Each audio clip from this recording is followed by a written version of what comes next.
नाज़रीन, अस्सलामु अलैकुम वरहमतुल्लाहि वबरकातुह। अपने वतन पर जान देने वालों में एक नुमाया नाम अशफाक़ुल्लाह खां का भी है। अशफाक़ुल्लाह खां भारत के उन नौजवानों में से एक है जिन्होंने अपने जान की कुर्बानी देकर वतन अजीज़ को अंग्रेज़ों के जंगल से आज़ाद कराया। नाज़रीन, फ़िक्र नज़र के ख़ास पेशकश यौम आज़ादी सीरीज़ में आपका इस्तक़बाल है। मैं हूँ आपका मेज़बान मोहम्मद मुस्तफ़ा दुमकवी।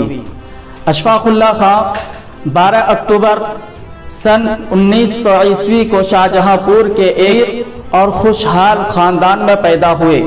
अपने ख़ानदान के चहेते और लाडले अशफाक़ुल्लाह खां ने 15 वर्ष की उम्र में इंडियन रिपब्लिकन में शमूलियत इख्तियार की और वतन की आज़ादी के लिए अपना ऐशो आराम तर्क करके जंग आज़ादी में शरीक हो गए। उन्हें एक ही धुन थी कि किस तरह मुल्क आज़ाद हो और अंग्रेज़ों की गुलामी से निजात मिले। उनका दर्दमंद दिल और हसास ज़मीर इस बात की इजाज़त नहीं देता था कि वो अपनी जवानी को फजूल बातों में गंवाएं। उन्हें जल्द ही राम प्रसाद बिस्मिल के शक्ल में एक ऐसा साथी भी मिल गया जो हर आन उनकी मुआवनत के लिए तैयार था। अशफाक़ुल्लाह खां और राम प्रसाद बिस्मिल ने अपने दूसरे साथियों के साथ मिलकर आज़ादी की मुहिम तेज कर दी। राम प्रसाद बिस्मिल अशफाक़ुल्लाह खां के दोस्त भी थे और रहनुमा भी। 19 अगस्त सन 1925 ईस्वी को तारीख़ आज़ादी का वो यादगार दिन है जब अशफाक़ुल्लाह खां, पंडित राम प्रसाद बिस्मिल और उनके दिगर 8 साथियों ने रेल पर सफ़र के दौरान सरकारी खजाने को लूटने का मंसूबा बनाया ताकि इस रकम से अपनी तहरीक के लिए सरमाया फराहम कर सके। प्रोग्राम के मुताबिक 8 डॉन पैसेंजर ट्रेन में सवार होकर लखनऊ के लिए रवाना हुए।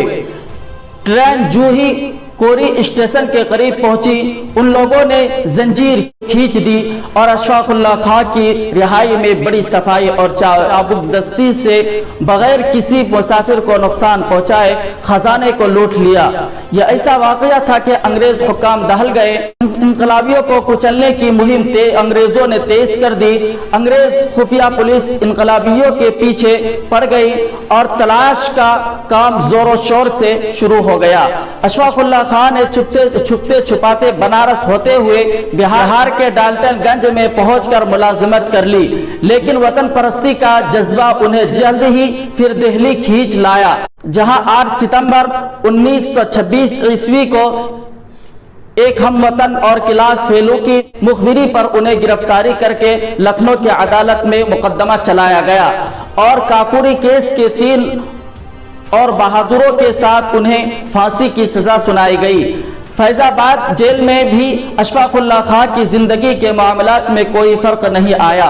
वो पाबंदी से नमाज की अदायगी करते रहे और कुरान करीम के बताए हुए रास्ते पर चलते रहे। यही वजह है कि उन पर कभी किसी किस्म का गालिब नहीं आया। जितने दिनों वो जेल में रहे, एक नॉर्मल इंसान की तरह जिंदगी गुजारते रहे। हत्ता कि जब उन्हें फांसी की सजा सुनाई गई तो भी उनके चेहरे पर किसी किस्म के घबराहट या परेशानी के आसार नुमाया नहीं थे। उन्होंने अपने साथियों से कहा था कि तुम लोगों को जरूर हैरानी होगी कि आज मैं इतना खुश क्यों हूँ और मैंने बेहतरीन लिबास क्यों ज़ेब तन कर रखा है। दरअसल कल मेरी शादी है, बल्कि दुल्हा के सजने संवरने में कोई कमी तो नहीं रह गई है। और फिर वो इतने जोर से हंसे कि उनके गमज़दा और उदास दोस्तों को भी बेसाख्ता हंसी आ गई।